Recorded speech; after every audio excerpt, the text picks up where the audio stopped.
Hello बच्चों, आप देख रहे हैं हमारा यूट्यूब चैनल पवन प्रताप स्टडी क्लासेस। मेरे प्यारे बच्चों, पिछले लेक्चर में हमने आपको पढ़ाया था यूरोप में राष्ट्रवाद। उसी का एक पार्ट है इटली का एकीकरण, जो हर बार बोर्ड परीक्षा में लगभग आता रहता है। तो समय न गंवाते हुए इसको शुरू करते हैं। जैसे कि इटली का एकीकरण कब पूरा हुआ था? 1871 में पूरा हुआ था।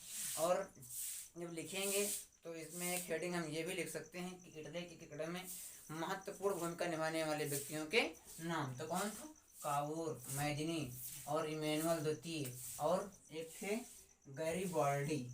कौन थे?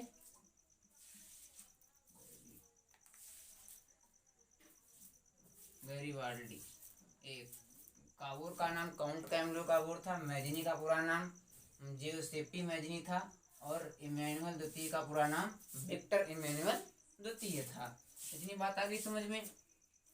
और एक हेडिंग बना के हम लिखेंगे कि इटली के एकीकरण से पहले, मतलब कि इटली के एकीकरण से पहले इटली की दशा, मतलब इटली जो था, एक देश था इटली, उसकी क्या दशा थी, कैसी स्थिति थी। तो आपको मैप में नजर आ रहा होगा सामने कुछ इटली का एक इस प्रकार से मैप बना हुआ है। जैसे कि हमने बताया था इटली कितने भागों में विभाजित था? 7 भागों में विभाजित था। कितने भागों में? 7 भागों में। जैसे कि सेवाय, पीठमांडू और नीस पर किसका अधिकार था? पीटमोंट का अधिकार था। और ये लोम्बार्डी पर ऑस्ट्रेलिया का अधिकार था। किसका था? ऑस्ट्रेलिया का। 2 हो गए। और ये जेनेवा और वेनेशिया में लोकतंत्र था। क्या था? लोकतंत्र था। 3 हो गए। और परमा, मोनेडा, लोका और टस्कनी पर हैब्सबर्ग राजवंश के राजा जो थे, हैब्सबर्ग वंश के राजकुमार राज्य कर रहे थे। ठीक, इतनी बात समझ में आ गई।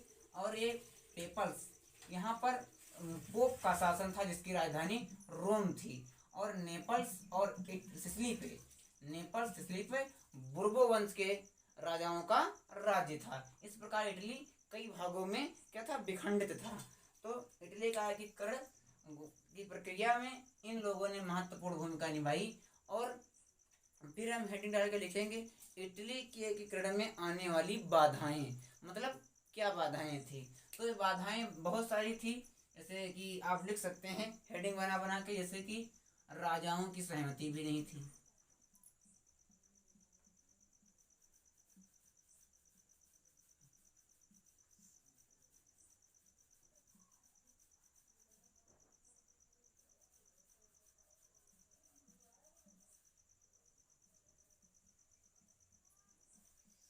राजाओं की सहमति न होना, ये भी एक महत्वपूर्ण रुकावट थी। क्यों थी? क्योंकि राजा तो चाहते थे ही कि यहाँ पर अगर ये इसका एकीकरण हो जाएगा, यहाँ इसका लोकतंत्र स्थापित हो जाएगा, तो हमारा राज्य नहीं चलेगा, हम राजा नहीं रह पाएंगे, हम शासन नहीं चला पाएंगे। इसलिए राजाओं की सहमति बिल्कुल भी नहीं थी। और इसमें और बाधाएं जैसे कि शिक्षा थी। शिक्षा, लोग पढ़े लिखे कम थे। और लोग क्या था? शिक्षा की कमी थी, तो लोग यहाँ के पढ़े लिखे भी कम थे, और राजाओं में ज्यादा क्या करते थे? विश्वास करते थे। राजा के आदेश का पूर्णतया पालन करते थे। और यहाँ पर क्या था कि जो राष्ट्रवाद की भावना का भी अभाव था। क्या था? राष्ट्रवाद की भावना का अभाव था।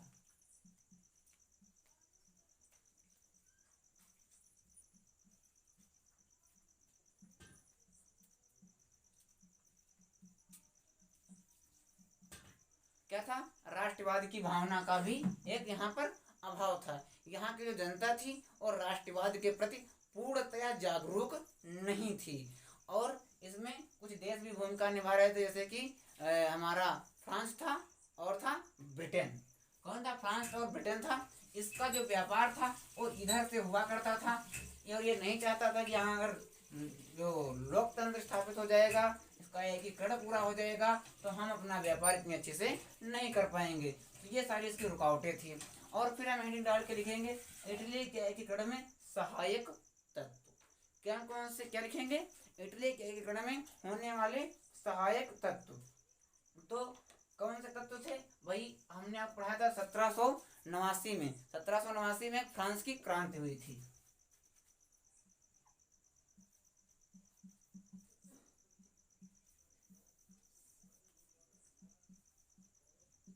क्या हुई थी? फ्रांस की क्रांति हुई थी। इस क्रांति ने यहाँ पर लोकतंत्र की राष्ट्रवाद की भावना को अत्यधिक पनपाया, मतलब अत्यधिक जोर दिया यहाँ के। और यहाँ पर इसने भी, फ्रांस की क्रांति ने भी एक महत्वपूर्ण भूमिका निभाई थी। और नेपोलियन का अधिकार, नेपोलियन का अधिकार, इससे पहले यहाँ पर नेपोलियन का अधिकार हुआ था कब? 1796 ईस्वी में। कब? 1796 ईस्वी में नेपोलियन का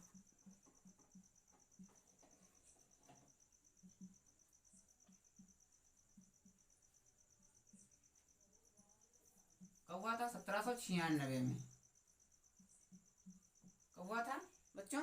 1796 ईस्वी में। और नेपोलियन ने सारे इस इटली को जीत करके 3 भागों में डिवाइड कर दिया था, केवल 3 भागों में। लेकिन क्या है, कई राज्य की शक्तियां मिलकर के उसको हरा देती हैं और फिर से ये इतने भागों में टूट जाता है। हम आपको जब वियना की संधि पढ़ाएंगे तो इस नेपोलियन को कैसे हराया गया, क्या कारण थे, इसके बारे में हम अच्छे से वहाँ पर आपके साथ चर्चा कर लेंगे।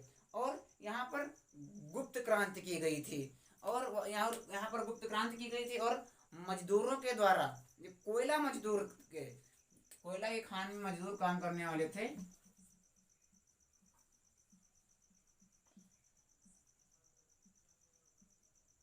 कोयला मजदूरों के द्वारा गुप्त क्रांति की गई थी, जिसके झंडे थे लाल, पीला और काले झंडे थे।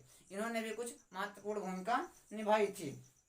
और आर्थिक भी सहयोग मिले, जैसे कि यहाँ पर जब नेपोलियन का अधिकार हुआ था, उसने कुछ आर्थिक दशाएं भी क्या मेंटेन कर दी थी। और रेलवे का भी विकास हुआ था, कि मतलब लोगों में कुछ, लोगों की जो आर्थिक व्यवस्था, अर्थव्यवस्था थी, वो कुछ डेवलप हो चुकी थी।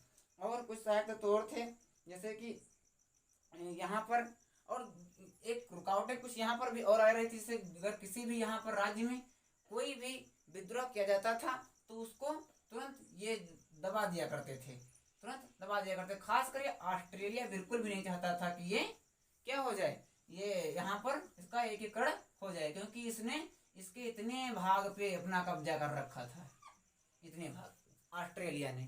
तो ये नहीं चाहता था कि इसका एकीकरण हो, ये तुरंत दबा देता था।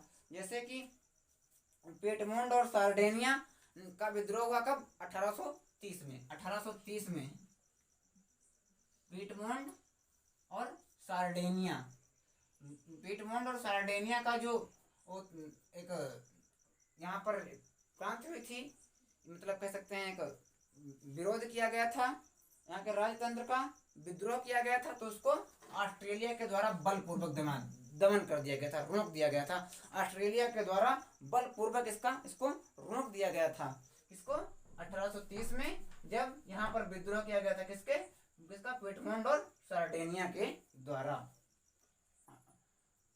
सॉरी 1820 यहाँ पे। और 1830 में क्रांति किया,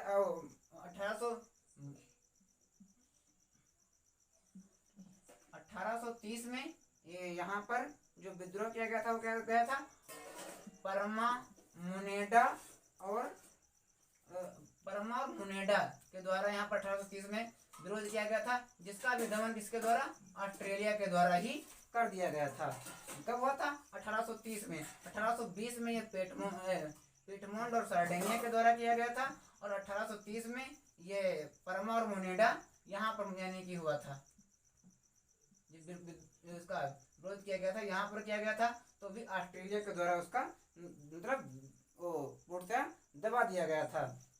और ये जब राष्ट्रवाद के प्रति विद्रोह हो रहे थे, ये भी इटली के कड़ में क्या है, एक भूमिका निभा रहे थे। क्या निभा रहे थे? एक भूमिका निभा रहे थे। और यंग इटली सोसाइटी की स्थापना,